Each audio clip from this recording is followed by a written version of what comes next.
ये एक शहर का मॉडल है।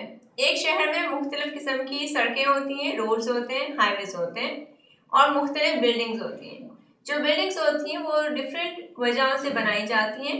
कुछ बिल्डिंग्स अपार्टमेंट्स होते हैं, घर भी हो सकते हैं और कुछ ऑफिस बिल्डिंग्स हो सकती हैं। और दूसरी बिल्डिंग्स दूसरे मुख्तलिफ कामों के लिए होती हैं, जैसे fire station, police station, library, hospitals और स्कूल्स।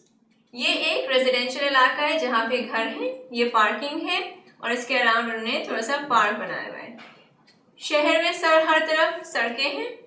ये राउंड अबाउट है, ये एक स्कूल है और यहाँ पे बच्चे खेल रहे हैं, ये प्ले एरिया है और इस तरफ मुख्तलिफ किस्म की बिल्डिंग्स हैं और ये लाइब्रेरी है।